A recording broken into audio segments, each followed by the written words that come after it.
Solving polynomial equations, part 1.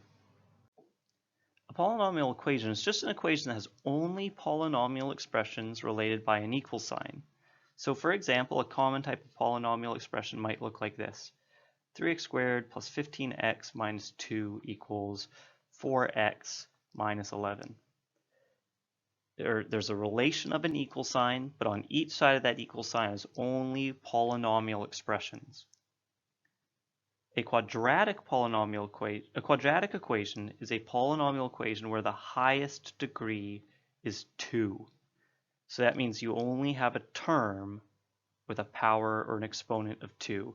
So the above example is a perfect example of a polynomial equation because even though you have lots of terms, the highest power is 2.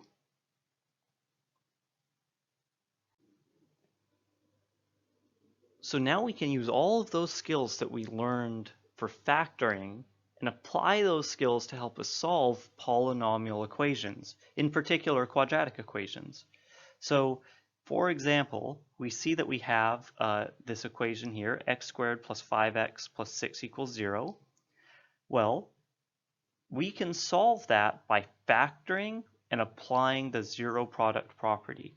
Let's start by factoring. This is a simple trinomial. So I'm going to find two numbers that multiply to positive 6 and add to 5. That would be plus 2 and plus 3.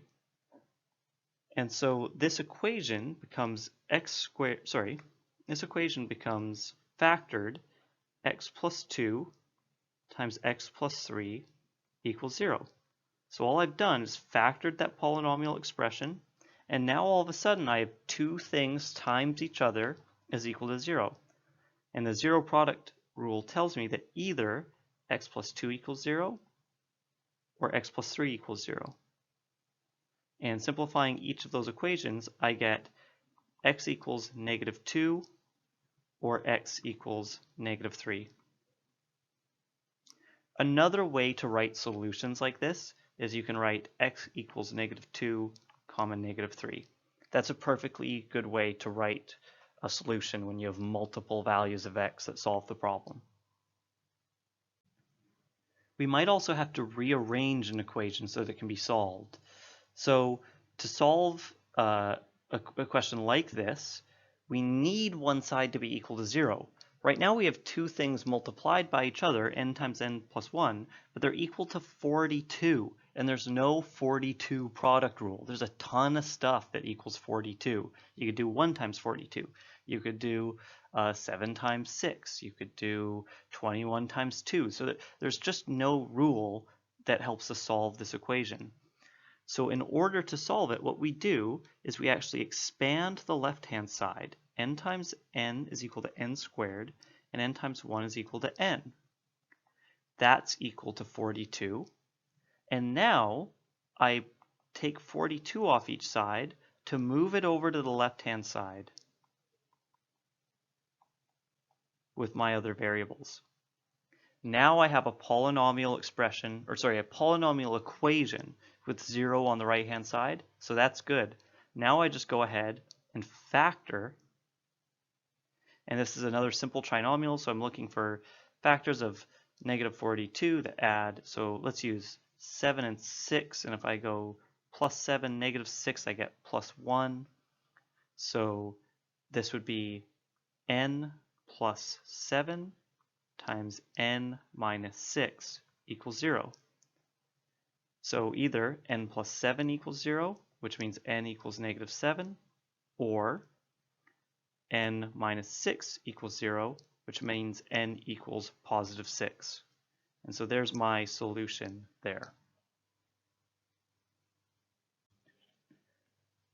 One last note I wanted to give you was that it always helps to rearrange the equation so that the x squared term is positive, because that just makes factoring easier.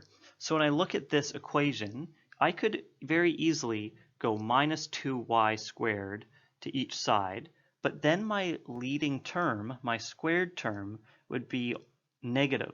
So I'm not going to do that. Instead, what I'm going to do is move the other two terms over to the right-hand side by subtracting them from each side, leaving me with 0 on the left-hand side and 2y squared minus 13y minus 45 on the other side. And now I have an equation that I can solve. And I have to factor this, and it's a messy trinomial. So I factor by 2 times negative 45 is negative 90, and then looking for factors of negative 90 that add to negative 13. When I do a little searching, I find that 5 times 18 equals 90. And so if I was to go with plus 5 and negative 18, I would get that middle term. So just solving a messy trinomial, 5y minus 18y minus 45. So I'm just following that same practice of factoring messy trinomials. So with this step, I'm going into factoring by grouping. And 18 and 45, what do they have in common? Probably a 9. Let's see if that's it. Yeah, both of those, 18 and 45, I just checked my calculator, both can be divided by 9. So I'm going to take out a minus 9, and that leaves me with 2y plus 5. And now I finished this problem by factoring by grouping. And there's my two factors of that polynomial. And both of those multiplied together equals 0. Doesn't matter that 0 is on my left-hand side. Now I just go ahead and either 2y plus 5 is equal to 0 or y minus 9 is equal to 0. So this one, 2y equals negative 5, y equals negative 5 over 2, or y equals positive 9. If you ever want to check your work with a question like this, you can take one of these values, like plus 9, and put it back in the original equation. And the left-hand side, 13 times 9 plus 45, should be equal to 2 times 9 squared. If they don't, you haven't solved the equation properly. So that's a way to check your work after you've done one. And it's especially helpful with larger, harder problems, so you can check to see if you've done all the steps right. But admittedly, it is tricky to do when you have a fraction like negative 5 over 2. It's hard to check that easily. So I want to show you one last example, which looks a little bit different than the ones we've seen. So solve 36x squared equals 121 by factoring. And the reason this is a little different is that we notice there's no x term. So I have 36x squared and equals 121. Usually there's 3 terms so that I can factor, but there's not here. But we can still go about this with the same strategy, which is, well, let's make one side of the equation equal to 0. So I'm going to subtract 121 from each side of the equation, and I'm left with 36x squared minus 121 equals 0. So can I factor this polynomial on the left to get 2 sets of brackets equal 0? And actually, yeah, we know how to factor a quadratic that looks like this. This is a difference of squares. If you'll recall, 36x squared is 6x squared, and 121 is 11 squared. So this is a difference of squares, and we can factor that. If you need to review this difference of squares from the previous factoring unit, you should go and do that now. Or from earlier, you should go and do that now. But either way, if you recall, we can factor a difference of squares very quickly by doing the square root of the first term minus the square root of the second term, and then reversing that so that you have the square root of the first term plus the square root of the second term. So 6x minus 11 times 6x plus 11. That's how you factor a difference of squares.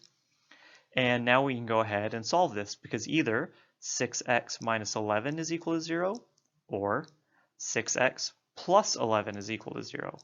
And rearranging each equation, I would get 6x equals 11 here, which means x equals 11 over 6, or x or I should start at the beginning. 6x equals negative 11, and then divide by 6, I get x equals negative 11 over 6. So there's my two solutions to the above equation. So even though it looked a little different than the other patterns we've seen, we can still solve it by factoring, by recognizing that we have a difference of squares after we move the 121 over to the left-hand side.